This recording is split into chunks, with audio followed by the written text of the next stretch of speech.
जय हिंद। आज का टॉपिक है आश्रम व्यवस्था। इसमें हम यह देखेंगे कि प्राचीन भारत में आश्रम व्यवस्था क्या थी, इसको स्थापित करने का महत्व क्या था और इसमें जिन 4 आश्रमों की बात कही गई है, जैसे ब्रह्मचर्य आश्रम, गृहस्थ आश्रम, वानप्रस्थ आश्रम और संन्यास आश्रम, इन चारों आश्रमों पर भी दृष्टि डालेंगे। आश्रम व्यवस्था की स्थापना की बात करें तो भारतीय मनुष्यों ने मनुष्य की आयु का 100 वर्ष मानकर कि मनुष्य का जो जीवन काल है या जितने समय तक वो जीवित रहेगा वो उसका 100 वर्ष है। इसी आधार पर फिर वे मनुष्य के जीवन काल को 4 भागों में डिवाइड करते हैं और 4 आश्रमों की व्यवस्था देते हैं। आश्रम शब्द की निष्पत्ति या आश्रम शब्द श्रम धातु से बना है, जिसका अर्थ होता है परिश्रम करना या प्रयास करना। तो अब इसको हम मनुष्य के जीवन में किस प्रकार से ले सकते हैं कि मनुष्य अपने एक निश्चित काल अवधि में किसी एक कार्य को संपादित करता है और उसके बाद वो अन्य कार्य को संपादित करने के लिए तैयार हो जाता है। जैसे जब आप ब्रह्मचर्य आश्रम में हैं तो उसका जो मुख्य कर्तव्य है वो क्या है? शिक्षा ग्रहण करना। लेकिन वहीं जब वह गृहस्थ आश्रम में प्रवेश कर जाता है तब उसके कर्तव्य ब्रह्मचर्य आश्रम से भिन्न हो जाते हैं। एक वैवाहिक जीवन में एक वैवाहिक व्यक्ति के जो कर्तव्य होते हैं, जो कर्म होते हैं, उसको पूर्ण करना, उसको संपादित करना होता है। आश्रम व्यवस्था एक प्रकार का सामाजिक संगठन था जिसको समाज के भीतर स्थापित करने का जो मुख्य उद्देश्य था वह यह कि समाज में संतुलन बना रहे, समाज की जो भी सामाजिक स्थिति है या सामाजिक व्यवस्थाएं हैं वो सुव्यवस्थित रहे। मतलब कि लोगों में किसी प्रकार की कोई तनाव की स्थिति न उत्पन्न हो, कोई मतभेद या वैमनस्य की स्थिति न उत्पन्न हो। तो इसीलिए हम पाते हैं कि इसके अंतर्गत जो मनुष्य है वो अपने संपूर्ण जीवन के अपने प्रत्येक एक समय में अपने कार्यों को, अपने दायित्व को संपादित करता है। आश्रम व्यवस्था के उल्लेख की बात करें या किन ग्रंथों में इसके विवरण प्राप्त होते हैं तो सबसे पहले ऋग्वेद आता है। तो ऋग्वेद के अंदर हम इससे संबंधित कोई विशेष उल्लेख तो नहीं प्राप्त करते, लेकिन इसमें गृहपति, यति, मुनि जैसे शब्द मिलते हैं, इनका प्रयोग किया गया है। और उत्तर वैदिक कालीन जो ग्रंथ हैं जैसे शतपथ ब्राह्मण हो गया, तैत्तिरीय संहिता, ऐतरेय ब्राह्मण, इन सब ग्रंथों में आश्रम व्यवस्था से संबंधित विवरण प्राप्त हुए हैं। आश्रम व्यवस्था का सर्वप्रथम उल्लेख जबालू उपनिषद में प्राप्त होता है जिसमें चारों आश्रमों का वर्णन किया गया है। और महाभारत और पुराणों में इसकी दैवीय उत्पत्ति मानी गई है। जिस प्रकार से वर्ण व्यवस्था की उत्पत्ति को दैवीय बताया गया है पुराणों में, उसी प्रकार से आश्रम व्यवस्था की उत्पत्ति भी महाभारत तथा पुराण में एक दैवीय उत्पत्ति मानी गई है। लेकिन इसके विपरीत रिच डेविड का जो मानना है वो ये मानते हैं कि प्राचीन भारत में चतुराश्रम की व्यवस्था बौद्ध धर्म के उद्भव और उनके पिटक ग्रंथों की रचनाओं के बाद हुआ। मतलब वो ये मानते हैं कि जब भारत में बौद्ध धर्म का उदय हो चुका था, उनके जो मुख्य त्रिपिटक है उनकी रचनाएं हो चुकी थी, उसके बाद आश्रम व्यवस्था का उद्भव प्राचीन भारत में हुआ। लेकिन इस मत को पूर्णतया से तर्कसंगत नहीं माना गया है, इसको अमान्य स्वीकार किया गया है, क्योंकि जो उत्तर वैदिक कालीन ग्रंथ हैं उसमें आश्रम व्यवस्था से संबंधित वर्णन प्राप्त होता है। और उसमें यह भी वर्णन मिला है कि ब्रह्मचर्य आश्रम के पश्चात मनुष्य गृहस्थ आश्रम में प्रवेश करेगा, गृहस्थ आश्रम के बाद वह वानप्रस्थ होगा, वानप्रस्थ के बाद वह संन्यास आश्रम को प्राप्त करेगा, संन्यास आश्रम को ग्रहण करेगा। तो इस प्रकार से हम ये नहीं मान सकते कि बौद्ध धर्म के उदय के पश्चात भारत में आश्रम व्यवस्था आया। तो रिच डेविड ने जो मत दिया कि भारत में आश्रम व्यवस्था बौद्ध धर्म के बाद आई, ये पूर्णतया से असंगत है। आश्रम व्यवस्था को समाज के भीतर स्थापित करने का महत्व क्या था, इसको क्यों स्थापित किया गया, इसको समझा जाए तो सबसे पहला चीज यह था कि समाज का जो सामाजिक संगठन है वह सुव्यवस्थित रहे और मनुष्य धर्म आचरण करे। मतलब कि अनैतिक कार्य समाज में ना उत्पन्न हो पाए या मनुष्य कोई भी ऐसा कार्य ना करे जिससे किसी दूसरे व्यक्ति को ठेस पहुंचे या दूसरे का नुकसान हो या समाज में कोई अव्यवस्था उत्पन्न हो, और मनुष्य चारों पुरुषार्थों की संसिद्धि कर सके। चार पुरुषार्थ कौन से? धर्म, अर्थ, काम और मोक्ष। इसके साथ ही आश्रम व्यवस्था के माध्यम से मनुष्य 3 ऋणों से मुक्ति प्राप्त कर सकता था, जैसे ऋषि ऋण, पितृ ऋण, देव ऋण। तो इनसे मुक्ति प्राप्त करने के उद्देश्य से भी आश्रम व्यवस्था का एक महत्व समाज के बीच में स्थापित किया गया। आश्रम व्यवस्था के अंतर्गत 4 आश्रमों की बात की गई है या 4 आश्रम की व्यवस्थाएं दी गई हैं: ब्रह्मचर्य आश्रम, गृहस्थ आश्रम, वानप्रस्थ और संन्यास आश्रम।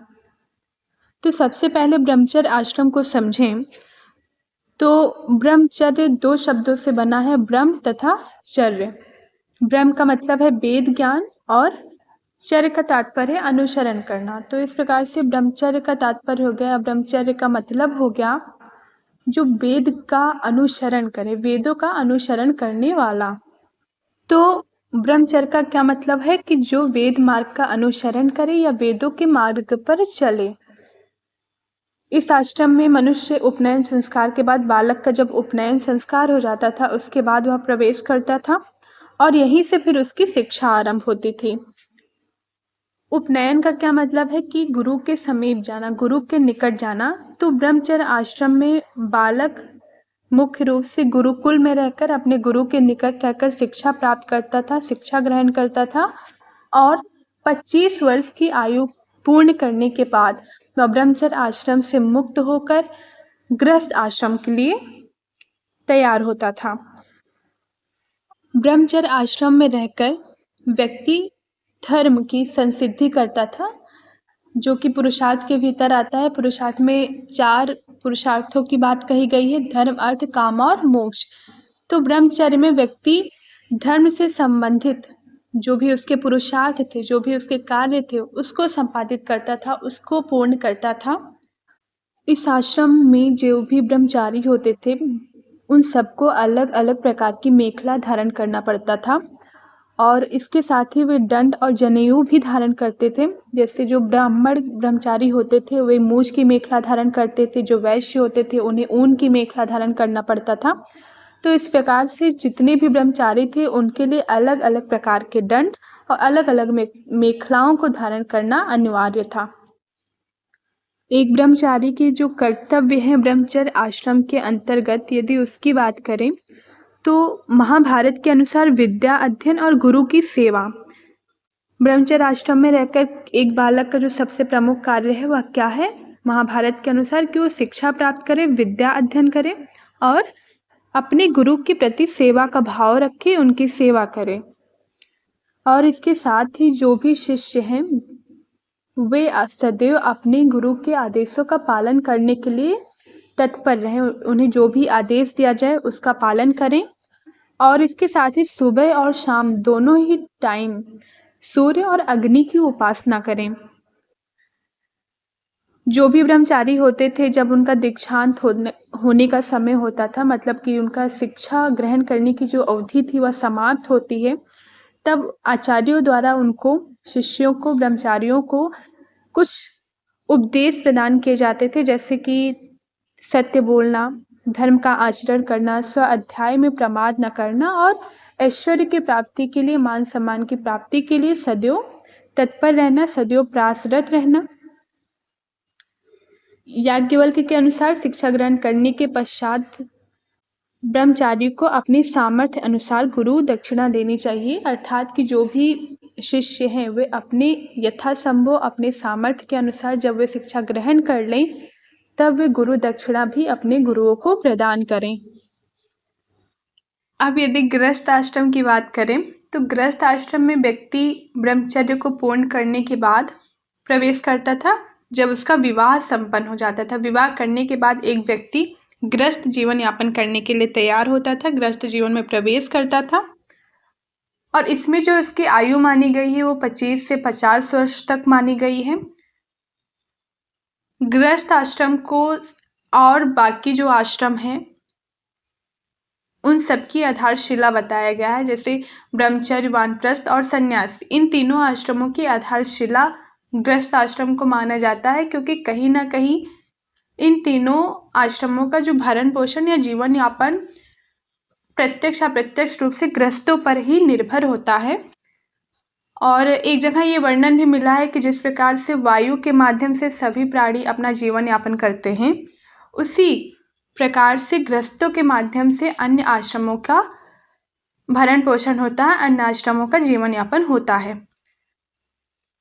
मनुस्मृति में गृहस्थ के संदर्भ में ये वर्णन प्राप्त है कि ये तीनों आश्रमों का भार वहन करने के कारण श्रेष्ठ है, कि ये तीनों आश्रमों का भार वहन कर रहा है, ब्रह्मचर्य का भी, वानप्रस्थियों का भी और सन्यासियों का भी। इसी कारण से गृहस्थ आश्रम को सभी आश्रमों में सबसे श्रेष्ठ माना गया। और इस आश्रम में रहकर व्यक्ति का जो सबसे प्रमुख उद्देश्य माना गया है वो यह कि वो किसी अनुकूल कन्या से विवाह करके अपने वंश की वृद्धि कर सके, अपने कुल की वृद्धि कर सके। गृहस्थ आश्रम को महाभारत में सिद्ध क्षेत्र और पुण्य आश्रम कहा गया है। इसके साथ ही शतपथ ब्राह्मण में ये वर्णन मिलता है कि जो गृहस्थी है वो 5 महायज्ञों का विधान कर सकता है।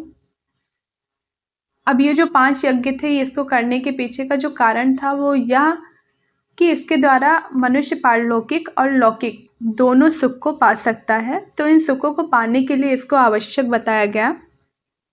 कुछ स्थानों पर गृहस्थों के कई स्वरूपों की भी बात की जाती है। जैसे बौधायन धर्मसूत्र में गृहस्थ के 2 स्वरूप, 2 प्रकार माने गए। पहला शालीन गृहस्थ और दूसरा यायावर गृहस्थ।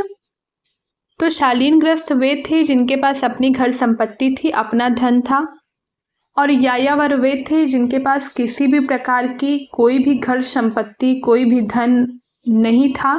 एक प्रकार से वे घुमंतु प्रवृत्ति के लोग थे, जो एक स्थान से दूसरे स्थान पर भ्रमण करते थे, घूमते थे। अब आ जाते हैं वानप्रस्थ आश्रम पे। तो गृहस्थ आश्रम के बाद मनुष्य वानप्रस्थ आश्रम में प्रवेश करता था, वानप्रस्थ आश्रम को ग्रहण करता था। इसमें क्या होता था कि व्यक्ति अपने घर को छोड़कर वन में, जंगलों में रहने के लिए जाता था और अपने इंद्रियों पर नियंत्रण स्थापित करने का प्रयास करता था। गौतम धर्म सूत्र में भी वानप्रस्थियों का जो मुख्य उद्देश्य है वो अपने इंद्रियों पर विजय प्राप्त करना, इंद्रियों को वश में करना बताया गया है। और इसमें रहकर, इस आश्रम में रहकर मनुष्य सांसारिक मोह वासनाओं से ऊपर उठकर, वस्तु संग्रह से ऊपर उठकर देवा आश्रय को ग्रहण करता है, अर्थात ईश्वर का सहारा लेता है। जो वानप्रस्थी होते थे वे जंगलों में रहने के लिए अपनी पत्नी को भी साथ ले जा सकते थे, और कुछ जगह पर पत्नी का जाना ऐच्छिक भी बताया गया है कि यदि उसकी इच्छा हो तो ही वह जाए। महर्षि वाल्मीकि और कर्णों ने भी ये व्यवस्था प्रदान की कि जो वानप्रस्थी वो आत्म संयम के साथ पत्नी सहगमन कर सकता था, मतलब कि वह पत्नी के साथ वन में जाकर वहाँ पर निवास कर सकता था और एक वानप्रस्थ का जो जीवन है उस प्रकार से अपना जीवन यापन कर सकता था। वानप्रस्थियों के संदर्भ में महाभारत में ये कहा गया है कि ब्रह्मचर्य, क्षमा, शौच इनके सनातन धर्म है, इनके मूल धर्म है, और इसका जो भी व्यक्ति पालन करता है उससे स्वर्ग प्राप्त होता है, वह स्वर्ग की प्राप्ति कर सकता है। वहीं बौधायन धर्म सूत्र में वानप्रस्थियों के 2 स्वरूप बताए गए हैं, पचमानक और अपचमानक। पचमानक वे थे जो स्वयं भोजन पकाते थे, और अपचमानक वे थे जो फलों पर निर्भर रहते थे, फलाहारी थे। इस आश्रम में रहने के लिए जो मनुष्यों की आयु निर्धारित की गई थी वो 50 से 75 वर्ष तक की गई थी। गृहस्थ आश्रम में 25 से 50 वर्ष तक था और वानप्रस्थ में 50 से 75 वर्ष तक। इस आश्रम में रहकर मनुष्य मुख्य तौर पर वनों से जो वस्तुएं उपलब्ध होती थी, जो भी चीज़ें प्राप्त होती थी, उनका उपयोग अपने लिए करता था। और विष्णु पुराण में भी ये बताया गया कि जो वानप्रस्थी हैं वे अपनी आध्यात्मिक उन्नति के लिए, मतलब कि खुद को ईश्वर के और निकट ले जाने के लिए सदैव प्रयासरत रहे, प्रयास करता रहे। आश्रम व्यवस्था के अंतर्गत चौथा और अंतिम जो आश्रम था वह था संन्यास आश्रम। तो संन्यास आश्रम में रहकर मनुष्य का जो मुख्य लक्ष्य था वो था परम पद को प्राप्त करना, मतलब मोक्ष को प्राप्त करना। अच्छा, इसमें जो आयु का निर्धारण किया गया वो 75 से लेकर 100 वर्ष तक निर्धारित की गई। और जो भी मनुष्य संन्यास धारण करते थे उनके लिए सन्यासी, भिक्षु, यति और परिव्राजक जैसे शब्दों का प्रयोग किया गया है। विष्णु पुराण में संन्यास आश्रम को मोक्ष आश्रम कहा गया है और इस आश्रम में आकर मनुष्य का जो परम लक्ष्य था वह था मोक्ष को प्राप्त करना, परम पद को प्राप्त करना। और जिन चारों पुरुषार्थों की हम बात करते हैं, धर्म, अर्थ, काम और मोक्ष, तो इसका जो अंतिम पुरुषार्थ है मोक्ष, उसकी संसिद्धि संन्यास आश्रम के माध्यम से होती है। कुछ जगहों पर यह भी वर्णन है कि गृहस्थ आश्रम के बाद मनुष्य चाहे तो संन्यास आश्रम को ग्रहण करे, वानप्रस्थ आश्रम को ग्रहण करे, और यदि उसकी इच्छा ना हो तो वह उसको ना भी ग्रहण करे, मतलब कि इसको वैकल्पिक बताया गया है। जैसे जबालो उपनिषद में ही ये वर्णन प्राप्त होता है कि गृहस्थ आश्रम के बाद वानप्रस्थ और संन्यास आश्रम को ग्रहण करना, धारण करना वैकल्पिक है। मनुष्यों द्वारा संन्यास को ग्रहण करने के संदर्भ में मनु इस बात को स्पष्ट करते हैं कि तीनों ऋणों को पूर्ण करने के बाद ही मन को मोक्ष में लगाना चाहिए। बिना इन ऋणों को पूर्ण किए यदि कोई संन्यास ग्रहण कर लेता है तो वह नरक में जाता है। मतलब कि मनु इस बात को कहना चाह रहे हैं कि जो भी व्यक्ति संन्यास को ग्रहण कर रहा है उसके पहले एक ब्रह्मचारी के रूप में, एक गृहस्थ के रूप में उसका जो कर्तव्य है उसको पूर्ण करे, और एक मनुष्य के ऊपर जो 3 ऋण बताए गए हैं, पितृ ऋण, ऋषि ऋण और देव ऋण, इनसे स्वयं को मुक्त करे, उसके बाद ही संन्यास को ग्रहण करे। और यदि वह ऐसा नहीं करता तो वो नरक में जाता है, वह नरक का भोगी होता है। और जो सन्यासी होता था वह गेरुए रंग का वस्त्र धारण करता था और समय समय पर अपने नाखूनों का, अपने बालों का भी छेदन करवाता था, मतलब कि उन्हें कटवाता था। इसके साथ ही यह भी व्यवस्था प्रदान की गई, मतलब ये नियम बनाया गया कि जो सन्यासी हैं वो सभी प्रकार के बंधनों से, सभी प्रकार के मोह से, घर गृहस्थी से या जो सांसारिक संबंध है उनसे मुक्त होकर, उनसे खुद को मुक्त करके भिक्षावृत्ति के सहारे अपना जीवन यापन करे।